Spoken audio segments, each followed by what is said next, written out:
बाद एक वक्त का जो फ़िरौन हो उसके ख़िलाफ़ आप इतना बड़ा काम करते हैं तो वो आपको जान से मार देगा। तो मेरा रेट ज़्यादा होना चाहिए था, बाकी गर्दन मेरी हाज़िर है। मैं सहाफ़ी हूँ और मैं आपको ये आपके चैनल से बता रहा हूँ कि कोई मई का लाल मुझे नहीं धमका सकता, कोई मई का लाल मेरा कुछ भी नहीं बिगाड़ सकता। किस्सा मुनाल का भी है, मुनाल कैसे खाली हुआ, ऐसी स्टोरी है कि रात 12 बजे के बाद जहाँ पे कानून साजियाँ होती हों, सुबह 5 बजे तक चलती हों, गन्ने का जूस तो चले फिर भी पीने के काबिल होता है। मेरे ख्याल में टॉयलेट रोल ज़्यादा बेहतर रहेगा। ये इस तरह यूज़ हुए हैं। 63A का फैसला इनको लालच का ना, मैं जितने मुंह से मांगता इतने डॉलर मुझे मिल सकते थे, लेकिन मैंने कहा हम डॉलर पे बेचने वाले नहीं हैं। साथ कह सकता हूँ कि ये वीडियो दो बड़े और नाम हैं, एंकर हैं, उनके साथ भी शेयर की गई थी, लेकिन उन्होंने डिलीट कर दी और उन्होंने कहा कि हम हमेशा जो है ना जो बात करते हैं, जो पावरफुल होता है, जिसके पास पावर होती है उसके खिलाफ ही बात करते हैं। जब उसके पास पावर नहीं रहती तो मेरे नज़दीक वो किसी काम का नहीं रहता। और यही इदारों के सरबराहों को भी सोचना चाहिए। सीट की पावर होती है। आज काजी साहब जब वैसे भी फ़ारग हो गए, लेकिन 12 बजे के बाद मुकम्मल फ़ारग हो जाएंगे, तब वो घर बैठेंगे तो सोचेंगे मैंने क्या क्या कांड किए हैं। वीडियोज़ की आपने अगर बात की, वीडियो कहाँ से आई, तो साफ़ी कभी अपना सोर्स नहीं बताता, लेकिन आपको अच्छे से अंदाज़ा है कि मैं हमेशा बड़ी बड़ी खबरें करता हूँ, बड़े बड़े कांड हम करते हैं। और मैं समझता हूँ कि सहाफ़त जो है वो इबादत है। मेरे पास कोई बड़ी खबर आती है, मेरे पास कोई बड़ी चीज़ होती है, तो मुझे बाकायदा अप्रोच भी किया जाता है। उसमें पैसों की ऑफ़र्स होती हैं, उसमें जान से मारने की धमकियाँ होती हैं, बहुत सारे मसाइल होते हैं और हम कभी भी उस पर कंप्रोमाइज़ नहीं करते। भाई साहब, काजी साहब का इक़्तिदार था, एक्सटेंशंस की बात हो रही थी, लेकिन आपने उस दौर में वीडियो वायरल की जो बड़े बड़े बड़े सहाफ़ी नहीं कर सके। वाई?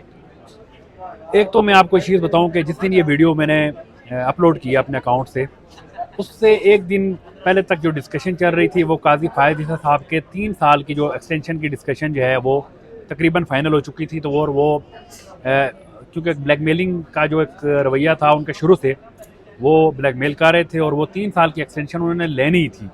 लेकिन जब ये वीडियो अपलोड हुई तो उसके बाद एक अवामी राय पर रेफरेंडम कर लें आप कि आप, मैं हूँ ना, तो अगर आप, मैं भी यहाँ पे F6 में बैठा हूँ तो मेरी ये लोग हैं, इनसे आप मेरी राय ले सकते हैं। यहाँ पे मुझे बहुत सारे लोग जानते हैं, पहले भी जानते हैं, लेकिन वीडियोस के जो वीडियो हुई है या इमरान खान के जो मैंने इंटरव्यू किया उसके बाद बहुत लोग जानना शुरू हो गए।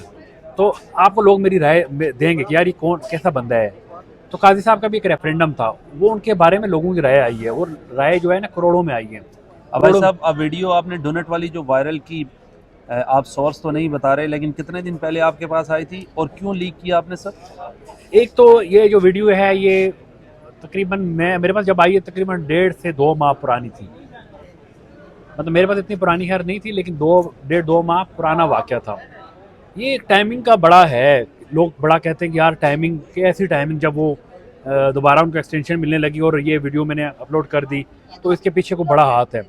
तो मैं इन्वेस्टिगेटिव जर्नलिस्ट हूँ अल्हम्दुलिल्लाह। मैं 13 साल से इस फील्ड में, हमने स्टोरियाँ हमेशा की हैं, वो मैंने वीडियो निकाली और मैं आपको ये वसूख के साथ कह सकता हूँ और बिल्कुल ये ईमानदारी के साथ कह सकता हूँ कि ये वीडियो दो बड़े और नाम हैं, एंकर हैं, उनके साथ भी शेयर की गई थी, लेकिन उन्होंने डिलीट कर दी और उन्होंने कहा कि हम ये काम नहीं कर सकते। इसके बाद एक वक्त का जो फ़िरौन हो उसके ख़िलाफ़ आप इतना बड़ा काम करते हैं तो वो आपको जान से मार देगा।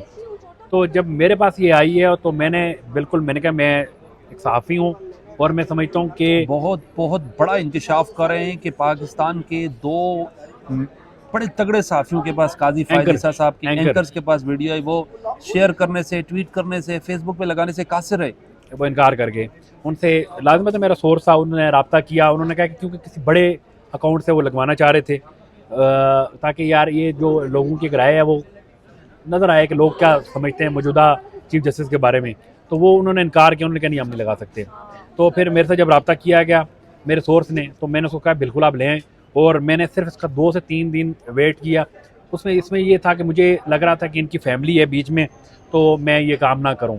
तो उसमें एक चीज़ आपको बड़ी ज़रूरी जो मैं इसमें खबर दे रहा हूँ वो ये है कि मुझे जब इस चीज़ में मैं आया तो उसी दौरान ना काजी फ़ायद साहब ने एक औरत थी जिसको सुप्रीम कोर्ट में बुलाया था, वो मजदूर थी, तो वो बेचारी चल नहीं सकती थी। तो वो इन्होंने कहा है जी उसको लाना है, जज है ना, जज कहता है घसीट के ले आओ।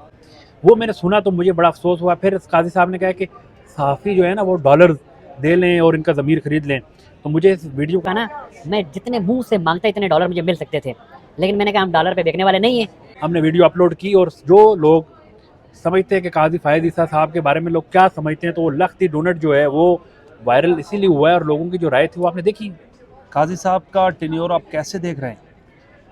गलीज़ तरीन बदतरीन किरदार था जो चला गया, और मैं समझता हूँ कि मैं एक शहरी हूँ सहाफ़ी से हट के, तो हम समझते हैं कि यार ऐसा जज होना चाहिए कि जिसके लोग हाथ चूमें। अभी मौजूदा जो चीफ जस्टिस आए अभी तक तो मैंने सुना है कि वो बहुत ज़्यादा इंसाफ पसंद है।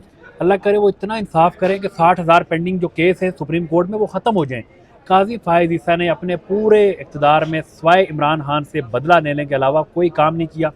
मैं समझता हूँ कि इमरान खान के दौर में जो भी उन पर केसेस हुए हैं, अगर वो सच्चे थे या झूठे थे, जो भी था वो एक टाइम पे हुआ और वहाँ पे उन्होंने चीज़ें की, लेकिन चीफ की कुर्सी पे बैठ के उनको आके ज़ातियात में नहीं आना चाहिए था। और उन्होंने सिवाय इमरान खान के अलावा PTI के अलावा किसी केस को ना सुना ना कुछ किया, और जो बाकी उन्होंने केस सुने उन्हें में मुतनाज़ा रहे। मुबारक सानी केस में जो खुलना ही नहीं था, वो कादियानियों का केस खोल के ये साहब बैठ गए, तो फिर वापस वो फैसला रिवर्स भी हुआ।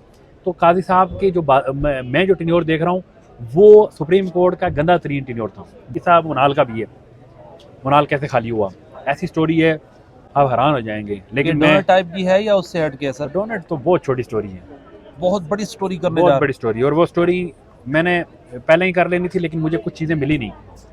लेकिन अब मैं लाजमत में करूँगा मेरी स्टोरी, और मैं डॉक्यूमेंट के सामने जब रख के जब वो स्टोरी करूँगा तो आपको पता चलेगा कि बड़ी बड़ी कुर्सियों पे बैठने वाले कितने छोटे छोटे लोग हैं। और मेरी सिर्फ ख्वाहिश ये है कि हमारा निज़ाम जो है वो ठीक हो जाए, सुप्रीम कोर्ट हो, हाई कोर्ट हो, छोटे अदालतें हों, हर जगह पे बैठने वाले जजेस इंसाफ करें, हम उनके हाथ चूमेंगे। सबसे पहले काजी फायद ईसा साहब की वीडियो लीक होने के बाद आपको जान से मारने की धमकी भी आई?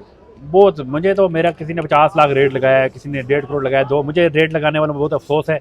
कम से कम मेरी जो है ना, मैं इतना भी तो माड़ा बंदा नहीं हूँ कि यार मेरा 50 लाख रेट लगा रहे हैं, मेरा रेट ज़्यादा होना चाहिए था। बाकी गर्दन मेरी हाजिर है, मैं साफ़ी हूँ, और मैं आपको ये आपके चैनल से बता रहा हूँ कि कोई माई का लाल मुझे नहीं धमका सकता, कोई माई का लाल मेरा कुछ भी नहीं बिगाड़ सकता, क्योंकि मैं अल्लाह के सामने अल्लाह को हाजिर नाजिर जान करके जो काम करता हूँ। मैंने जान अल्लाह को देनी है और मैं डरता भी सिर्फ अल्लाह से हूँ।